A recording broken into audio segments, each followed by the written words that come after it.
the last class, we studied about public distribution system.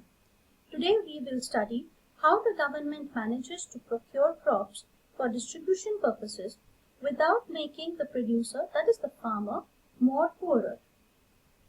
The emergence of agricultural price policy in India was in the backdrop of food scarcity and price fluctuations provoked by drought, floods, and international prices for exports and imports. It was brought about to ensure the food security. This policy in general was directed towards ensuring reasonable food prices for consumers by providing food grains through the public distribution system and inducing adoption of the new technology for increasing yield by providing a price support mechanism through the minimum support price system.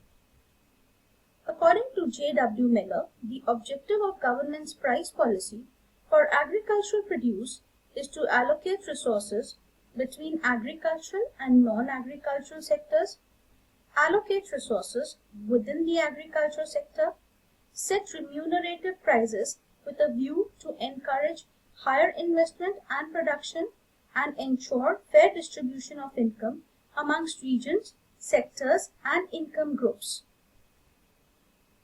Why do we need the agricultural price policy? The stability in price of agricultural products would remove the uncertainty, and this can be ensured only through an agricultural price policy. The assured minimum prices to farmers will increase agricultural productivity. To overcome the problem of lack of storage facilities, we need proper planning. Proper crop planning will stabilize the tempo of the economic growth. Prevention of exploitation will reduce income disparities and increase the standard of living.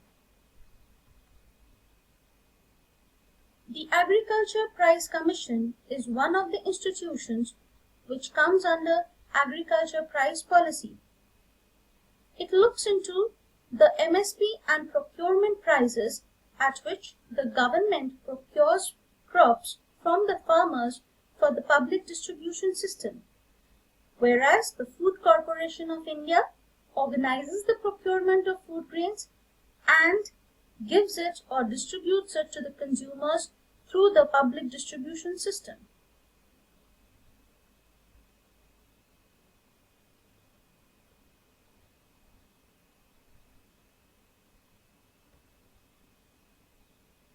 The instruments of agricultural price policy include minimum support price, procurement price, public distribution system, and zonal restrictions. The minimum support prices are announced by the Government of India at the beginning of the sowing season for certain crops on the basis of the recommendations of Commission of Agriculture Costs and Prices, that is CACP. The policy of minimum support price had its beneficial consequences like income security to farmer, bringing investment into agriculture, building up buffers, a large network of fair price shops, stabilizing price line, and consumer welfare.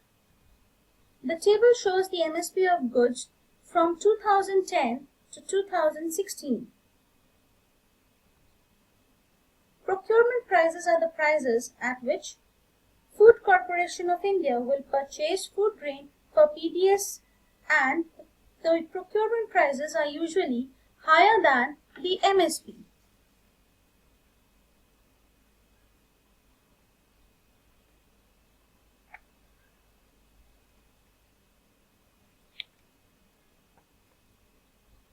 What is the difference between MSP and procurement price?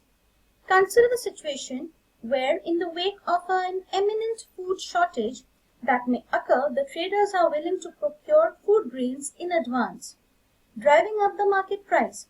When the market prices are much higher than the MSP, the farmer will obviously be willing to sell it in the market. But the government still needs to procure food grains on its own to meet its distribution commitments through the public distribution system at subsidized rates and to create the buffer stock necessary to intervene from supply side in case there is food deficiency and high food inflation.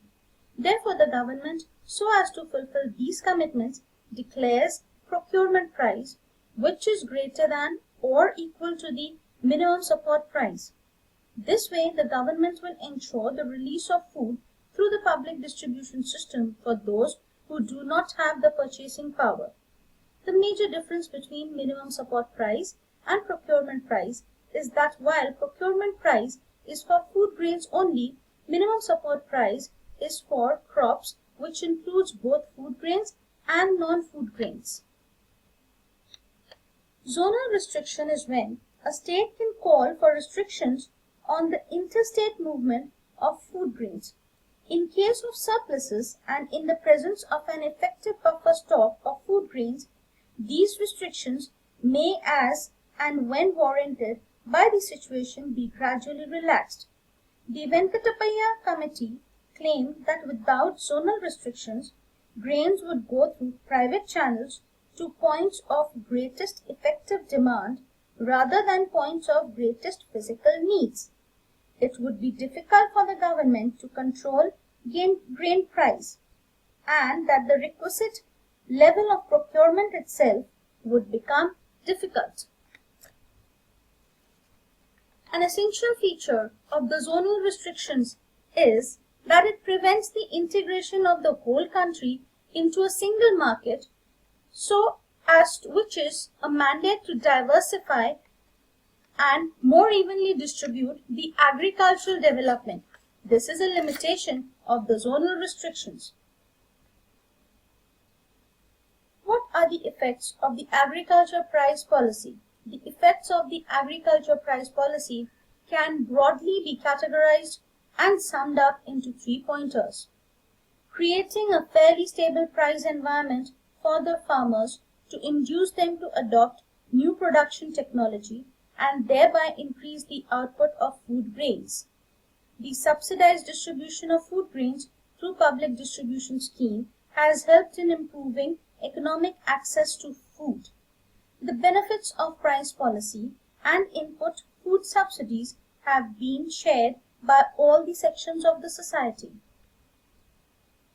What are the shortcomings of agriculture price policy? At present, the agriculture price policy is limited to a few crops only. It should aim to provide incentive for growth of crops which are nutritionally superior or the crops where the country has comparative advantage.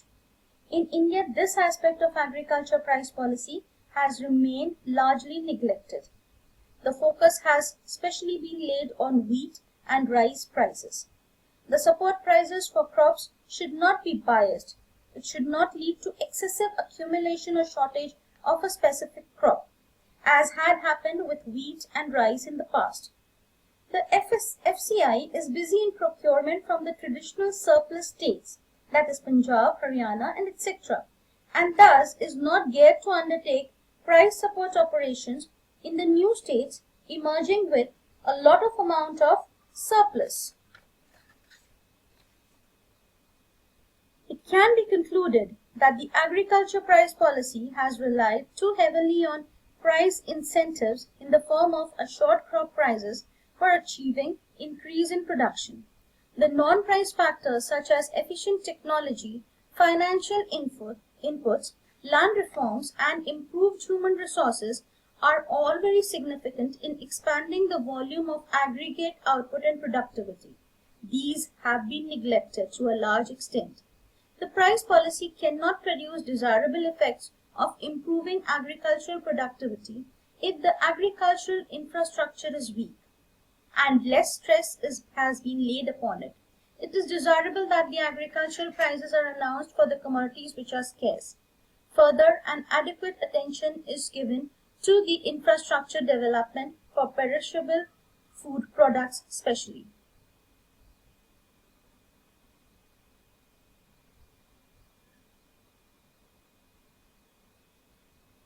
That's all, folks. Looking forward to see you in the class for further probing.